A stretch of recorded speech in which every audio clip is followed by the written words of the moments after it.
और अब बात बरेली में बवाल, साजिश बिहार टू बंगाल।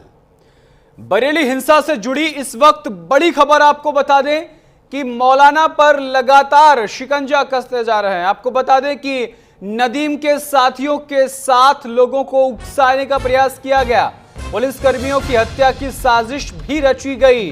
सूत्रों के हवाले से बड़ी खबर आपको बता दें, बरेली हिंसा के दौरान पुलिस कर्मियों की हत्या की साजिश रची गई और अब इस बड़ी खबर का सामने आना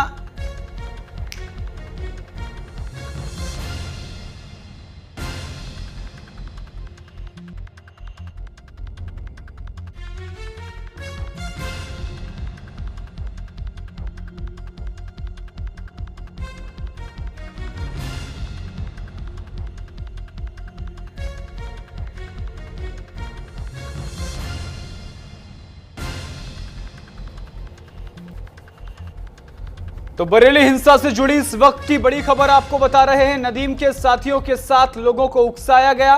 सूत्रों के हवाले से खबर सामने आ रही है और ये जो तस्वीर हम आपको दिखा रहे हैं, ये वही दोनों शख्स हैं जिनसे पूछताछ के बाद खुलासा हुआ। और इसी खबर पर विस्तार से बातचीत करने के लिए हमारे रेजिडेंट एडिटर उत्तर प्रदेश अमितेश श्रीवास्तव जी जुड़ गए हैं। अमितेश, बरेली में जो दंगा हुआ उसको लेकर के अब लगातार बड़े खुलासे हो रहे हैं। बरेली पुलिस ने 2 एनकाउंटर किया।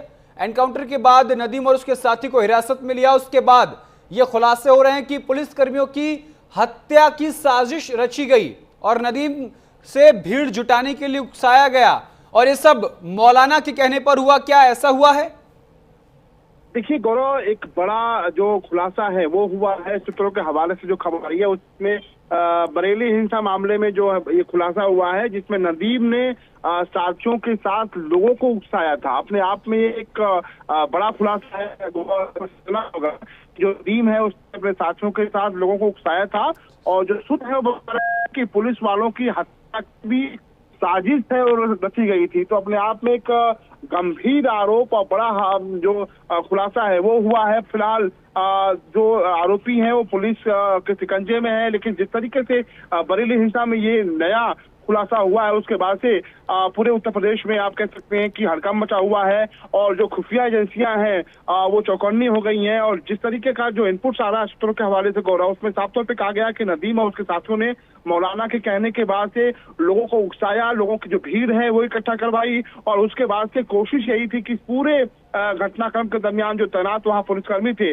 उनकी भी हत्या की जो साजिश थी वो रची गई थी। तो अपने आप में इस खुलासे के बाद से जो जहां एक तरफ तो जहां खुफिया जो एजेंसियां हैं वो चौकन्नी हो गई हैं, वहीं तमाम जो पुलिस के जो टीम है वो और इन कड़ियों को जो जोड़ने की जो कोशिश है उसमें जुड़ गई है। और ये देखने की कोशिश की जा रही है कि और कौन कौन से लोग थे जो पूरी तरीके से इस षड्यंत्र में, इस साजिश में शामिल थे। गौरव, बिल्कुल। और अब पुलिस जो है वो लगातार शिकंजा कस रही है।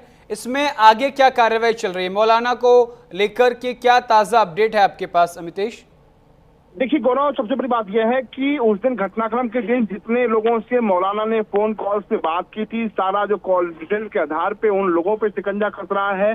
उसके अलावा ताजा अपडेट जो है वो जिस तरीके से सूत्रों के हवाले से खबर आ रही है वो ये है कि मौलाना के बाद से जो ये आरोपी है नदीम और ने तो साथियों के साथ पूरी तरीके से भीड़ को उकसाया और इनकी जो कोशिश थी कि भीड़ के उकसाने के बाद से जो पुलिसकर्मी तैनात हैं उनकी हत्या तक की जो साजिश है वो रची गई थी। साथ ही पुलिस ने तमाम बरेली के अलग अलग जगहों पे जो सीसीटीवी कैमरे थे, फुटेज थे, उनको इकट्ठा किया है और उन आधार पर भी जो कार्रवाई का जो सिलसिला है वो लगातार जारी है। फिलहाल बरेली में जो पूरा माहौल है वो शांत है, लेकिन जरूर है कि पुलिस लगातार ऐसे लोगों पे, ऐसे दंगाइयों पे कसने की जो तैयारी है वो पूरी तरीके से करती है। लगातार कार्रवाई है वो हो रही है। गौरव, बिल्कुल, बहुत बहुत शुक्रिया अमितेश जी तमाम जानकारी के लिए।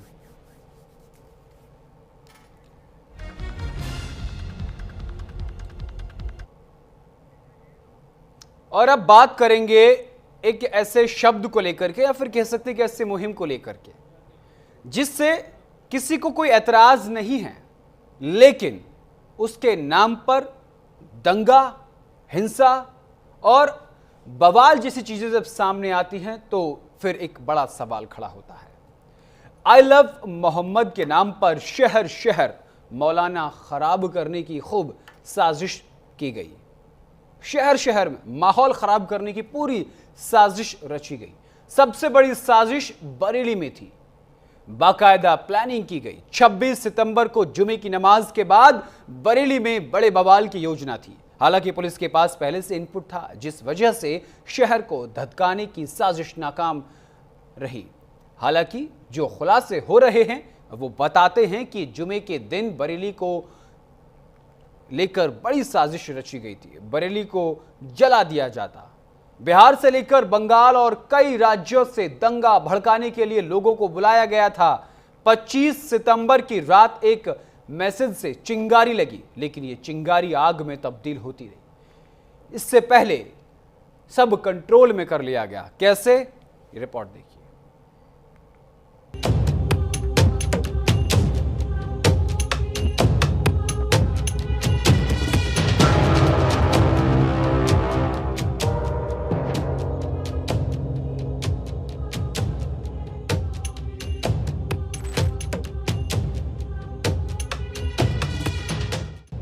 खुल रहे एक एक राज, कैसे भड़की हिंसा फसाद, किसने दहशत फैलाई, दूसरे राज्यों से आए दंगाई, बरेली में बवाल, साजिश, बिहार टू बंगाल।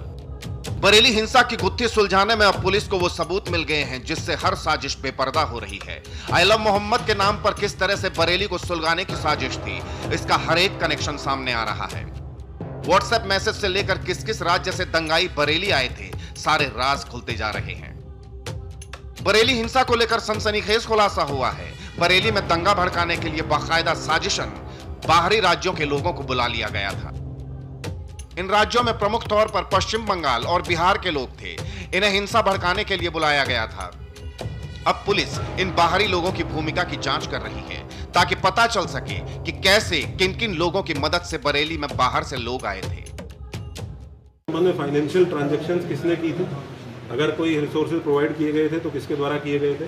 और जैसे फरत नाम का व्यक्ति है, इसने काफ़ी इसमें अग्रणी रोल पीछे रहते हुए प्ले किया, कि जिसने वहाँ पे शरण भी दी ऐसे लोगों को जो इस घटना की प्लानिंग में शामिल थे।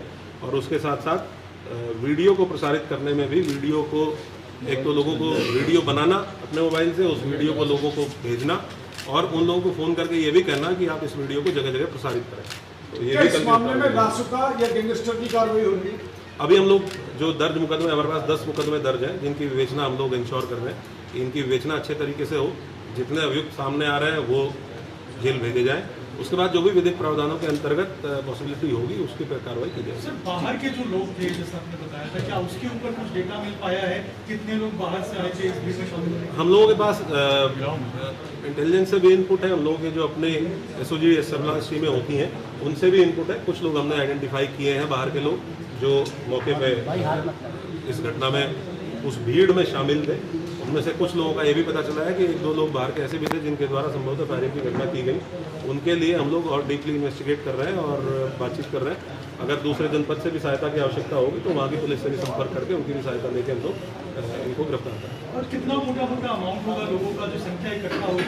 कितने लोग थे? ऐसा कहा जा रहा है 40,000 लोग इकट्ठा करने की बात कही नहीं, क्योंकि कहीं एक पॉइंट पर तो इकट्ठा हो ही नहीं पाए। जो हम लोगों की नाकाबंदी थी, हम लोग क्योंकि हम लोग अवेयर थे पहले से ही कि इस प्रकार का एक प्रयास हो सकता है कि किसी एक पॉइंट पे बहुत अत्यधिक भीड़ की जाए, तो हमारी नाकाबंदी और बैरिकेडिंग शहर के चारों तरफ थी।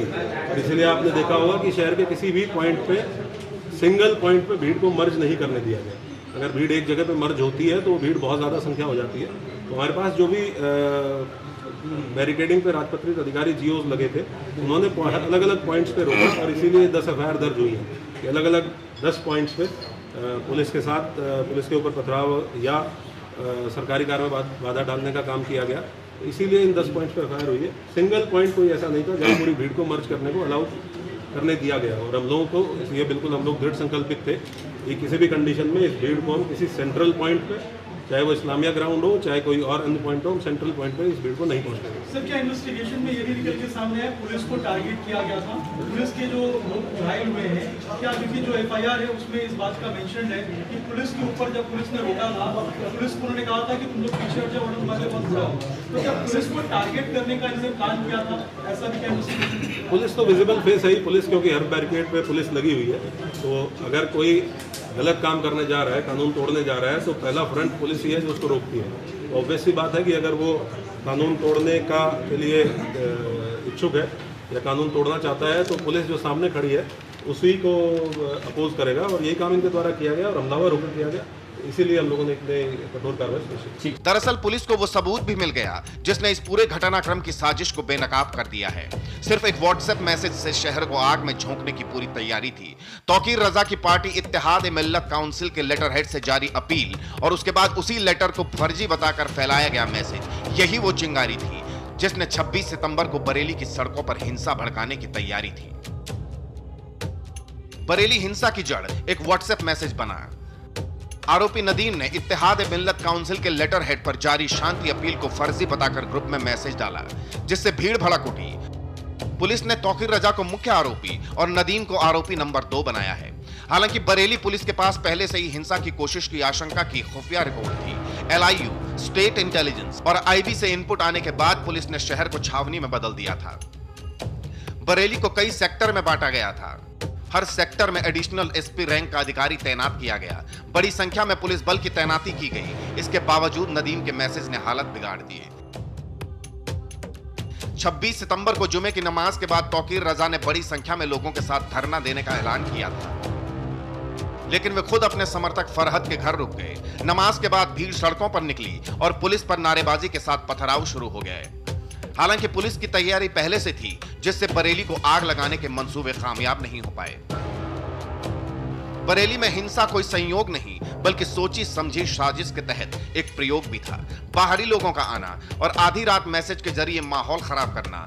लेकिन पुलिस को अब एक एक सुराग मिलता जा रहा है, जो बरेली हिंसा के गुनहगारों का काला चिट्ठा खोलता जा रहा है। Bureau report, news India. और इसी के साथ इस बुलेटिन में इतना ही। देश दुनिया की तमाम बड़ी और अहम खबरों के लिए देखते रहिए न्यूज़ इंडिया। नमस्कार।